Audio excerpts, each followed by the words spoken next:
നമസ്കാരം. 1942 മെയ് 29 ലോകം മുഴുവൻ ഭീതിയോടെ നോക്കിക്കൊണ്ടിരുന്ന ഒരു പേര്, അഡോൾഫ് ഹിറ്റ്ലർ. യൂറോപ്പിന്റെ ഭൂരിഭാഗവും കീഴടക്കിയ ജർമ്മനിയുടെ തലവന്റെ അതീവ സുരക്ഷിതമായ സൈനിക ആസ്ഥാനത്തേക്ക് അന്നൊരു ഇന്ത്യൻ നേതാവ് കടന്നു ചെന്നു. ആ നേതാവിൻ്റെ പേര് നേതാജി സുഭാഷ് ചന്ദ്രബോസ്. പക്ഷേ ആ കൂടിക്കാഴ്ചയിൽ എന്താണ് സംഭവിച്ചത്?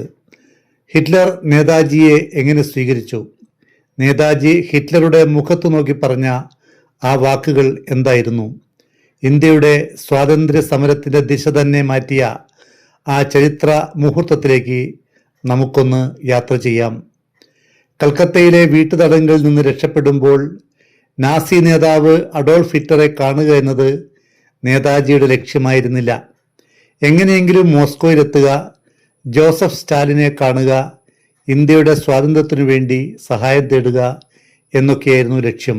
പക്ഷേ കാബൂളിൽ 2 മാസം, അതായത് 1941 ഫെബ്രുവരി മാർച്ച് മാസങ്ങളിൽ താമസിച്ചിട്ടും റഷ്യൻ എംബസിയിൽ നിന്ന് ട്രാൻസിറ്റ് വിസ, അതായത് അതുവഴി കടന്നു പോകാനുള്ള അനുമതിയല്ലാതെ ഒരു സഹായവും നേതാജിക്ക് ലഭിച്ചില്ല. പിന്നീടാണ് ജർമ്മൻ എംബസി സഹായിച്ചതും ഇറ്റാലിയൻ ജർമ്മൻ ഉദ്യോഗസ്ഥരുടെ സഹായത്തോടെ 1941 മാർച്ച് 18 ബെർലിനിലേക്ക് പോയതും. കാബൂളിൽ നിന്ന് കാർ മാർഗവും തീവണ്ടി മാർഗവുമാണ് നേതാജി മോസ്കോയിലെത്തിയത്. ഏതാണ്ട് 4500 കിലോമീറ്റർ ദൂരമുണ്ട്. ബ്രിട്ടനെതിരെയുള്ള പോരാട്ടത്തിൽ റഷ്യ സഹകരിക്കുമെന്നാണ് അദ്ദേഹം കരുതിയത്. പക്ഷേ റഷ്യൻ അധികാരികളിൽ നിന്ന് അങ്ങനെ എന്തെങ്കിലും സഹായം ലഭിച്ചതിന് തെളിവില്ല. മോസ്കോയിലെ ജർമ്മൻ സ്ഥാനപതി ഷൂളൻബർഗിന്റെ സഹായത്തോടെ 1941 ഏപ്രിൽ 1 സുഭാഷ് ബെർലിനിൽ എത്തിച്ചേർന്നു. 1900 കിലോമീറ്റർ ദൂരമുണ്ട് മോസ്കോയിൽ നിന്ന് ബെർലിനിലേക്ക്. ഹൃദ്യമായ സ്വീകരണമാണ് അവിടെ ലഭിച്ചത്. ജർമ്മൻ വിദേശകാര്യ വിഭാഗമായിരുന്നു സുഭാഷിന്റെ ആതിഥേയർ.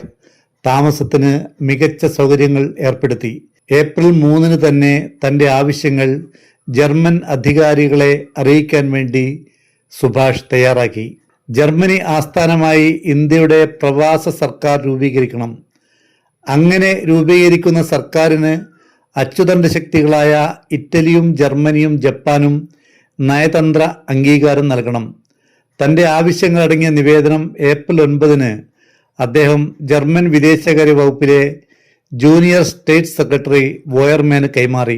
ബ്രിട്ടനുമായുള്ള യുദ്ധം ജയിച്ചാൽ ഉടനെ ഇന്ത്യക്ക് സ്വാതന്ത്ര്യം അനുവദിക്കും എന്ന ഒരു ഉടമ്പടിയിൽ അച്ചുതണ്ട് ശക്തികൾ പ്രവാസ ഇന്ത്യ സർക്കാരുമായി ഒപ്പുവെക്കണം എന്നും നേതാജി ആവശ്യപ്പെട്ടു. ഇന്ത്യൻ വംശജരായ 50,000 പട്ടാളക്കാർ ഉൾപ്പെടുന്ന ഒരു ഇന്ത്യൻ സേന രൂപീകരിക്കണം. അവർക്ക് അത്യാധുനിക യുദ്ധോപകരണങ്ങൾ നൽകണം. ഇന്ത്യയിലെ ബ്രിട്ടീഷ് സേനയിൽ 3 ലക്ഷം സൈനികരാണുള്ളത്. അതിൽ 70,000 പേർ മാത്രമേ ബ്രിട്ടീഷുകാരായുള്ളൂ. ബാക്കി ഇന്ത്യക്കാരാണ്. ബ്രിട്ടീഷുകാരിൽ നിന്ന് ഇന്ത്യയെ മോചിപ്പിച്ചാലുടൻ സ്വതന്ത്ര ഇന്ത്യയുടെ ഭരണപരമായ ഉത്തരവാദിത്തങ്ങൾ ജർമ്മനി സുഭാഷ് ചന്ദ്രബോസിന്റെ നേതൃത്വത്തിലുള്ള പ്രവാസ ഇന്ത്യ സർക്കാരിനെ ഏൽപ്പിക്കണം, നിവേദനത്തിൽ പറഞ്ഞു. മെയ് മാസത്തിൽ അദ്ദേഹം ഇന്ത്യയുടെ സ്വാതന്ത്ര്യ പ്രഖ്യാപനത്തിന്റെ ഒരു കരട് ജർമ്മൻ അധികാരികൾക്ക് കൈമാറി. പക്ഷേ ഇവയ്ക്കൊന്നും ഒരു അനുകൂല തീരുമാനം ജർമ്മനിയുടെ ഭാഗത്തു നിന്ന് ഉണ്ടായില്ല. യഥാർത്ഥത്തിൽ ഇന്ത്യയിലെ ബ്രിട്ടീഷ് ഭരണത്തോട് കാര്യമായ എതിർപ്പൊന്നും ജർമ്മനിക്ക് ഉണ്ടായിരുന്നില്ല. മാത്രമല്ല, ലോകത്തിന്റെ പല ഭാഗങ്ങളിലും കോളനികൾ സ്ഥാപിക്കുന്നതിനുള്ള ബ്രിട്ടന്റെ കഴിവിനെക്കുറിച്ച് ഹിറ്റ്ലർക്ക് കടുത്ത ആരാധനയായിരുന്നു എന്നും പറയുന്നുണ്ട്. ഇന്ത്യ മറ്റേതൊരു രാജ്യത്തിന്റെ അധീനതയിലാവുന്നതിനേക്കാളും തനിക്ക് താല്പര്യം ഇംഗ്ലണ്ടിന്റെ അധീനതയിൽ ആയിരിക്കുന്നതാണ് എന്നും തൻ്റെ ആത്മകഥയായ മെയിൻ കാംഫിൽ ഹിറ്റ്ലർ പറയുന്നുണ്ട്. ഇംഗ്ലണ്ട് പിടിച്ചടക്കും എന്നതായിരുന്നു ഹിറ്റ്ലറുടെ സ്വപ്നം എന്നുകൂടി ഓർക്കേണ്ടതുണ്ട്. ഇന്ത്യയിലെ പ്രധാന നേതാക്കളായി ഗാന്ധിജി, നെഹ്റു തുടങ്ങിയവരെയാണ് ജർമ്മനി പരിഗണിച്ചത്. അഭയം തേടിയ ഇന്ത്യക്കാരനായ ഒരു നേതാവ് എന്ന പരിഗണനയെ നേതാജിക്ക് ആദ്യം കൊടുത്തിരുന്നുള്ളൂ. പക്ഷേ പിന്നീട് യൂറോപ്പിലെ പല പ്രമാണിമാരും സുഭാഷിനെ കാണാൻ വരാൻ തുടങ്ങിയതോടെ ഇദ്ദേഹം അത്ര നിസ്സാരനല്ല എന്നൊരു തോന്നൽ ജർമ്മൻ അധികാരികൾക്കുണ്ടായി. ഗാന്ധിജിയെ മുൻനിർത്തി പ്രവാസി സർക്കാർ ഉണ്ടാക്കുന്ന കാര്യത്തെക്കുറിച്ച് ജർമ്മൻ വിദേശകാര്യമന്ത്രി റിബൻട്രോപ്പ് നേതാജിയോട് ചോദിച്ചിരുന്നു. പക്ഷേ ഗാന്ധിജി ഒത്തുതീർപ്പുകളുടെ നേതാവാണ് എന്നാണ് സുഭാഷ് പറഞ്ഞത്. രണ്ടാം ലോക യുദ്ധത്തിൽ ഇന്ത്യക്കാർ ബ്രിട്ടീഷുകാരെ സഹായിക്കണം എന്നതായിരുന്നു ഗാന്ധിജിയുടെ നിലപാട്. തൻ്റെ ആവശ്യങ്ങൾ നേരിട്ട് ഉന്നയിക്കാൻ ഹിറ്റ്ലറുമായി ഒരു കൂടിക്കാഴ്ചയ്ക്ക് നേതാജി റിബൻട്രോപ്പിനോട് അവസരം ചോദിച്ചു. പക്ഷേ ആ സമയത്ത് അദ്ദേഹം ഉറപ്പൊന്നും നൽകിയില്ല. 1941 മെയ് മാസത്തിൽ അദ്ദേഹം ഇറ്റലി സന്ദർശിച്ചു. നേതാജിയുടെ ഭാര്യ എമിലി ഷെങ്കിലും കൂടെ ഉണ്ടായിരുന്നു.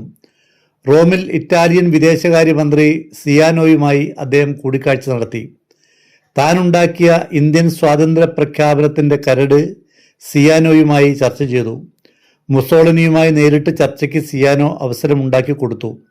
പക്ഷേ പ്രത്യേക ഉറപ്പൊന്നും മുസോളിനി കൊടുത്തില്ല. ജർമ്മനിയുടെ പിന്തുണയില്ലാതെ സുപ്രധാന തീരുമാനങ്ങൾ എടുക്കാൻ കഴിയാത്ത അവസ്ഥയിലായിരുന്നു മുസോളിനി.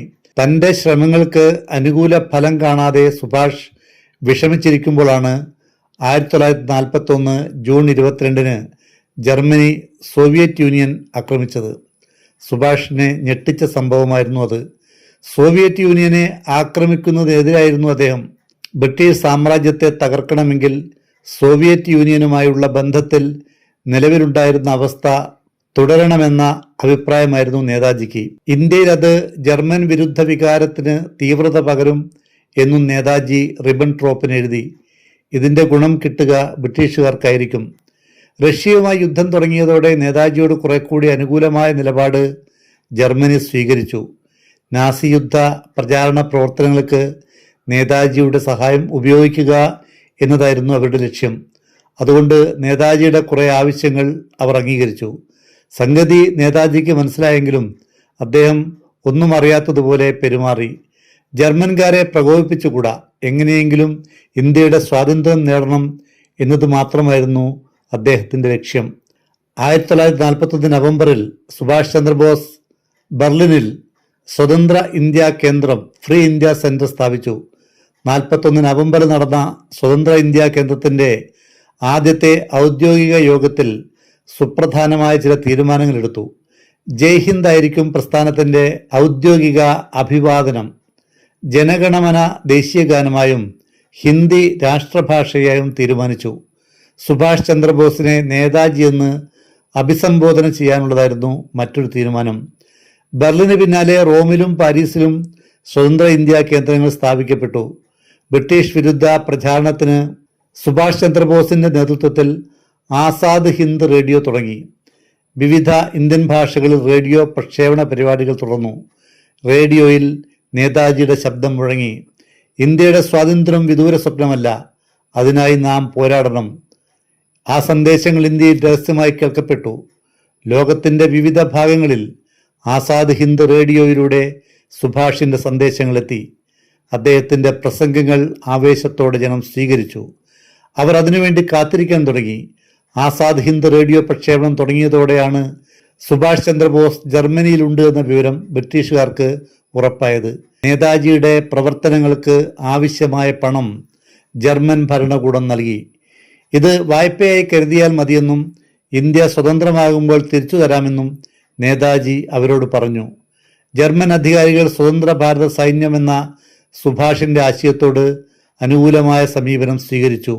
സ്വതന്ത്ര ഭാരത സൈന്യത്തിന്റെ 15 പേർ അടങ്ങുന്ന ആദ്യ സംഘത്തെ 1941 ഡിസംബറിൽ അദ്ദേഹം തിരഞ്ഞെടുത്തു. ജർമ്മനിയിൽ താമസക്കാരായ 10 ഇന്ത്യൻ യുവാക്കളും ജർമ്മനി യുദ്ധത്തടവുകാരായി പിടിച്ച ബ്രിട്ടീഷ് ഇന്ത്യൻ സൈന്യത്തിലെ 5 ഇന്ത്യക്കാരായ സൈനികരും ഉൾപ്പെടുന്നതായിരുന്നു അത്. എന്നിട്ടും ഹിറ്റ്ലറെ കാണാൻ കഴിഞ്ഞില്ല. കാത്തിരിപ്പ് 1 വർഷം നീണ്ടു. ഒടുവിൽ ക്ഷണമെത്തി. 1942 മെയ്. നേതാജിക്ക് ഏറെ നാളായി കാത്തിരുന്ന സന്ദേശം ലഭിച്ചു. ഹിറ്റ്ലർ അദ്ദേഹത്തെ കാണാൻ തയ്യാറായിരിക്കുന്നു. കൂടിക്കാഴ്ച നടക്കുന്നത് ജർമ്മൻ സൈന്യത്തിൻ്റെ രഹസ്യ ആസ്ഥാനമായ വോൾഫ്സ്ലെയറിൽ. കിഴക്കൻ പ്രഷ്യയിലെ വനപ്രദേശത്തിനുള്ളിൽ സ്ഥിതി ചെയ്യുന്ന ആ കേന്ദ്രം ഇരുമ്പ് വേലികളും ആയുധധാരികളായ കാവൽക്കാരും കൊണ്ട് സംരക്ഷിക്കപ്പെട്ടിരുന്നു. നേതാജി അവിടേക്ക് യാത്ര തിരിച്ചു. ചരിത്ര നിമിഷം. മുറിയുടെ വാതിൽ തുറന്നു. അകത്ത് ഹിറ്റ്ലർ, യൂറോപ്പിലെ ഏറ്റവും ശക്തനായ മനുഷ്യൻ. അദ്ദേഹത്തിൻ്റെ മുന്നിലേക്ക് നേതാജി നടന്നു. ഇരുവരും കൈകൊടുത്തു. ഒരാൾ ലോകമഹായുദ്ധത്തിൻ്റെ കേന്ദ്ര കഥാപാത്രം, മറ്റേയാൾ എല്ലാ സൗഭാഗ്യങ്ങളും വിട്ടെറിഞ്ഞ് പിറന്ന നാടിൻ്റെ സ്വാതന്ത്ര്യത്തിനു വേണ്ടി ഇറങ്ങിപ്പുറപ്പെട്ട ധീരൻ. സംഭാഷണം ആരംഭിച്ചു. നേതാജി നേരെ വിഷയത്തിലേക്ക് കടന്നു. ഇന്ത്യയുടെ സ്വാതന്ത്ര്യത്തെ ജർമ്മനി ഔദ്യോഗികമായി അംഗീകരിക്കണം. ബ്രിട്ടീഷ് സാമ്രാജ്യത്തിനെതിരായ പോരാട്ടത്തിൽ ഇന്ത്യയെ പിന്തുണയ്ക്കണം. ഇന്ത്യൻ ജനതയ്ക്ക് സ്വാതന്ത്ര്യത്തിനുള്ള അവകാശമുണ്ട്. അദ്ദേഹത്തിൻ്റെ വാക്കുകളിൽ ആത്മവിശ്വാസമുണ്ടായിരുന്നു. ഭയത്തിൻ്റെ ഒരു കണിക പോലും ഉണ്ടായിരുന്നുമില്ല. ഏറ്റവും ധീരമായ നിമിഷം ഇന്ത്യൻ സ്വാതന്ത്ര്യത്തെക്കുറിച്ചുള്ള അച്ചുതണ്ട് ശക്തികളുടെ പ്രഖ്യാപനത്തിനായുള്ള സുഭാഷ് ചന്ദ്രബോസിന്റെ അഭ്യർത്ഥനയ്ക്ക് അനുകൂലമായ പ്രതികരണമല്ല ഹിറ്റ്ലറിൽ നിന്ന് ഉണ്ടായത്. റഷ്യയിലെത്തിയ ജർമ്മൻ പട ഇന്ത്യയിലേക്ക് മാർച്ച് ചെയ്യണമെന്നതായിരുന്നു നേതാജിയുടെ ആശയം. എന്നാൽ റഷ്യയിൽ നിന്ന് ജർമ്മൻ പട ഇന്ത്യയിലെത്താൻ ഏറെ ദൂരമുണ്ടെന്ന് ചൂണ്ടിക്കാണിച്ച ഹിറ്റ്ലർ പ്രാവർത്തികമാക്കാൻ കഴിയാത്ത ഒരു വാഗ്ദാനവും നൽകാതിരിക്കുക എന്നതാണ് ജർമ്മൻ നയമെന്നും അതുകൊണ്ട് തന്നെ ഇന്ത്യയുടെ സ്വാതന്ത്ര്യ പ്രഖ്യാപനം നടത്താൻ സമയമായില്ല എന്നും നേതാജി അറിയിച്ചു. അതിനുശേഷം നേതാജി ആരും പ്രതീക്ഷിക്കാത്ത ആ വിഷയം ഉന്നയിച്ചു. താങ്കളുടെ ആത്മകഥയായ മെയിൻ കാംഫിൽ കാണുന്ന ഇന്ത്യ വിരുദ്ധ പരാമർശം ഇനി പുറത്തിറങ്ങാൻ പോകുന്ന പതിപ്പുകളിൽ നിന്ന് നീക്കം ചെയ്യണം എന്നതായിരുന്നു ആവശ്യം. പുസ്തകത്തിലെ ഇന്ത്യ വിരുദ്ധ പരാമർശം ജർമ്മൻ വിരുദ്ധ പ്രചാരണത്തിനായി ശത്രുക്കൾ ഉപയോഗിക്കുമെന്നും അതുകൊണ്ട് ഇന്ത്യയെക്കുറിച്ചുള്ള തന്റെ നയസമീപനങ്ങൾ വ്യക്തമാക്കുന്ന ഒരു പ്രസ്താവന ഹിറ്റ്ലർ നടത്തണമെന്നും നേതാജി അഭ്യർത്ഥിച്ചു. അതൊക്കെ കഴിഞ്ഞുപോയ കാര്യങ്ങളാണെന്നും അതിനെക്കുറിച്ച് ഇനി ഓർത്തിരിക്കേണ്ട കാര്യമില്ലെന്നും പറഞ്ഞ് ഹിറ്റ്ലർ വിഷയം മാറ്റി. നേതാജിയുടെ ലക്ഷ്യങ്ങൾ സാധിച്ചില്ല. ചർച്ച പരാജയപ്പെട്ടു. അയാളുമായി യുക്തിപരമായ ഒരു സംവാദവും സാധ്യമല്ല എന്നാണ് ഹിറ്റ്ലറുമായുള്ള കൂടിക്കാഴ്ചയ്ക്ക് ശേഷം നേതാജി അടുത്ത സുഹൃത്തുക്കളോട് പറഞ്ഞത്. എന്നാൽ നേതാജിയുടെ വാക്കുകൾ ഹിറ്റ്ലർ ശ്രദ്ധയോടെ കേട്ടിരുന്നു. അദ്ദേഹത്തിന്റെ വ്യക്തിത്വത്തെയും ധൈര്യത്തെയും അദ്ദേഹം ബഹുമാനിച്ചിരുന്നു. പക്ഷേ ഇന്ത്യയുടെ സ്വാതന്ത്ര്യത്തെക്കുറിച്ച് വ്യക്തമായ പ്രഖ്യാപനം നടത്താൻ ഹിറ്റ്ലർ തയ്യാറായില്ല. അദ്ദേഹത്തിന്റെ ശ്രദ്ധ മുഴുവൻ സോവിയറ്റ് യൂണിയനെതിരായ യുദ്ധത്തിലായിരുന്നു. കൂടിക്കാഴ്ച അവസാനിച്ചു. നേതാജി നിരാശയോടെ പുറത്തേക്ക് നടന്നു. എന്നാൽ ആ നിരാശ അദ്ദേഹത്തെ തളർത്തിയില്ല. മറിച്ച് ഒരു വലിയ തിരിച്ചറിവ് അദ്ദേഹത്തിന് ലഭിച്ചു. ഇന്ത്യയുടെ സ്വാതന്ത്ര്യത്തിലേക്കുള്ള വഴി ബെർലിനിലൂടെയല്ല. അന്ന് മലേഷ്യയും സിംഗപ്പൂരും ഉൾപ്പെടെ കിഴക്കൻ ഏഷ്യയിലെ ഒരുപാട് സ്ഥലങ്ങൾ ജപ്പാൻ പിടിച്ചടക്കിക്കൊണ്ടിരുന്നു. അപ്പോൾ ജപ്പാനിലേക്ക് പോകണം. യുദ്ധം കൊടുമ്പിരിക്കൊള്ളുകയാണ്. എങ്ങനെ പോകും? ചരിത്രത്തിലെ ഏറ്റവും സാഹസിക യാത്രയാണ് പിന്നീട് സംഭവിച്ചത്. 3 മാസം മുങ്ങിക്കപ്പലിൽ ഏറ്റവും സാഹസികമായ യാത്ര. കടലിന്റെ ആഴങ്ങളിലൂടെ ആയിരക്കണക്കിന് കിലോമീറ്ററുകൾ. ആ യാത്രയെക്കുറിച്ച് മറ്റൊരു വീഡിയോയിൽ വിശദമായി പറയാം. ചാനൽ സബ്സ്ക്രൈബ് ചെയ്യാൻ മറക്കല്ലേ. ലൈക്കുകളും കമന്റുകളും പ്രതീക്ഷിക്കുന്നു. നന്ദി.